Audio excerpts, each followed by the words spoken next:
Hello, my name is Laken and I would like to share with you today a presentation on dyslexia that provides information on early identification of dyslexia by signs and various educational strategies to assist students with dyslexia. I would also like to mention that the Fiction Addiction Book Club at Kingsbridge Christian School will continue to update this presentation as needed year over year. So let's get started. To establish a baseline understanding, what is dyslexia? It is a learning difference within the brain that affects one's ability to process language, whether it be heard, spoken, read, or spelled. It can also affect a person's working memory, attention, and organization. What are the causes of dyslexia?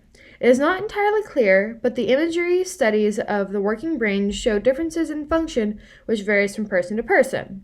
Some studies point to a hereditary component, or it may run in families. Dyslexic people have average or above average motivation and intelligence, but because of how the learning difference presents itself, many people think the contrary. Dyslexia is more common than one would think. 1 out of 10 people who have dyslexia are diagnosed at 5 to 6 years old. Both girls and boys equally have dyslexia. It is not one gender over the other, and it is a myth that dyslexics see backwards, but rather see reversals of letters. A very common one is the letter B and D. To help people with dyslexia, a common remembering device is the analogy bed, where B is on the left hand and D is on the right hand, acting as head and footboards. Using physical shapes and sounds to remember rules helps along with very clear fonts such as dyslexia. Items to watch out for is a person that is having trouble with spelling, reading slowly, has difficulty sounding out new words, cannot get their thoughts on paper, might be signs of dyslexia, especially if a child's abilities in one area do not match in another area, like ability to verbalize all the answers but do not know how to write them all down. There are signs to look at for 3 or more indicating testing may be a good idea. Let's look at those for grades K through 4. Quite a long list here. We will go over just a few. 1 is the ability to connect a letter shape and symbol with that of a sound and then taking those letters to sound out the whole word. Another item is inversions with letters like W or M or U or N, which look similar in shape. Dyslexia can also affect math, with the ability to read the plus sign, minus sign, the division sign, and less than greater than, etc., as well as sequences. Let's move onward. What is the flip side of dyslexia? Are there any benefits or is it all negative? Many people with dyslexia believe it gives them an edge with 7 different things.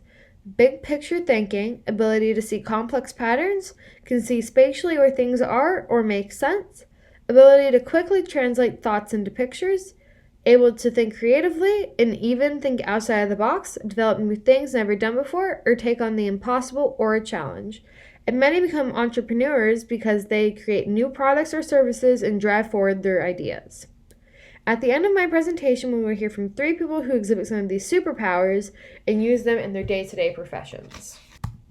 So how can we learn to better help people with dyslexia in school? In joint collaboration with an organization called Made by Dyslexia and Microsoft, a really good and fun to watch intro video is provided, which adults describe what it was like to be in school and the challenges they encountered and how they overcame those to be quite successful in different ways. You'll recognize a number of the speakers in the video. Also available for educators is a training path that is 5 hours in duration that talks about how to spot dyslexia, empower learning, and provides guidance on what to teach, how to teach, and why the techniques help dyslexic students. The training aims to connect the dots. I encourage you to take some time to explore the Made by Dyslexia information and learn more.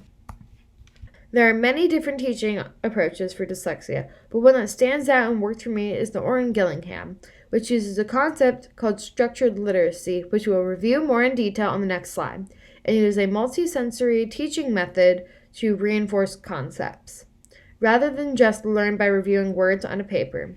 The biggest part of the Orrin-Gillingham is the language is taught from the easiest to the most difficult concepts with continuous guidance from a teacher or tutor.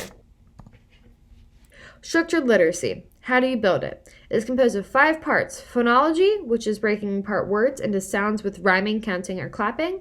Teach letter symbols and the sounds each letter makes.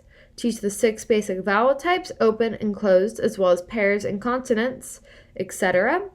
Morphology, understanding the basis of words, Greek and Latin, and how prefixes or suffixes can change a word. When you get to larger words, you can put them together to understand more complex words. Looking at sentence structure, what is the sequence and function of different words in a sentence? And lastly, once you have down the previous 4 items, you can begin to read at a faster rate and learn the meaning and comprehend the material. Structured literacy is a combination of different ways to learn language which roll up together for a dyslexic person to gain momentum or mass learning how to read better. What are some methods that can be used for a dyslexic person to better adapt in a classroom setting? Let's highlight a few, and there are many more as well. This list is not complete.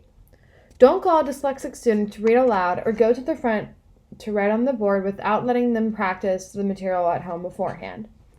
Make sure there is proper spacing on homework or lines to write. Enlarge paper for math to keep numbers lined up. Writing assignments in different ways, copying from a board may take a dyslexic student a long time and they may not complete it quickly and miss additional verbal info provided. Telling a student when grammar or spelling counts is helpful versus content and ideas. To the left are helpful resources I have used in putting together this presentation and that may be available locally. They can help you find a summer camp at the Skank School or an Orrin Gillingham tutor or a play group or new techniques. To the right are 4 books that are positive in nature that both provide encouragement and paths towards to help a dyslexic student and their parents as well.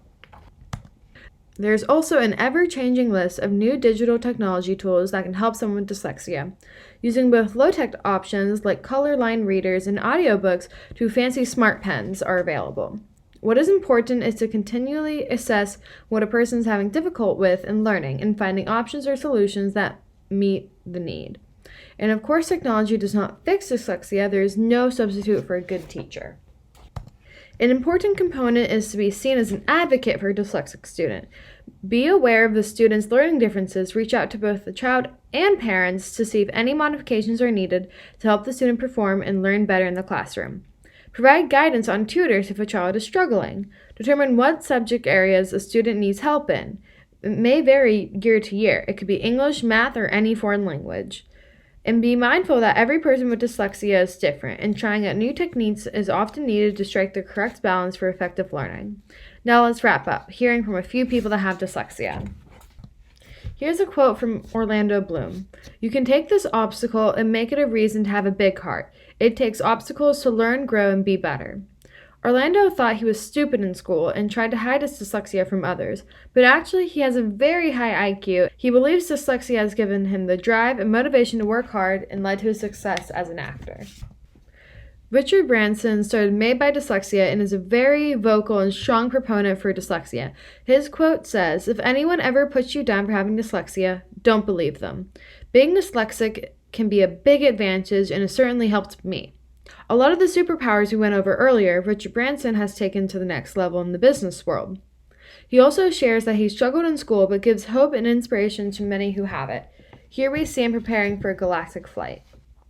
Steven Spielberg was 2 years behind in schooling because he had difficulty reading and was often teased because he had trouble reading aloud. Movies, images, and stories helped me to escape. I wish that I was diagnosed with dyslexia earlier and got more help at an early age. It still takes me a lot longer to read books and scripts. Steven Spielberg wanted other dyslexics to know, dyslexia is more common than you can imagine, and while you will have this for the rest of your life, you can dart between raindrops to get where you want to go, and it will not hold you back. This concludes my presentation on dyslexia signs and educational strategies. Thank you for taking the time to listen to me today. Hopefully, through this presentation, you have gained a greater understanding of dyslexia, how to recognize it, and ways to help those who are diagnosed with it.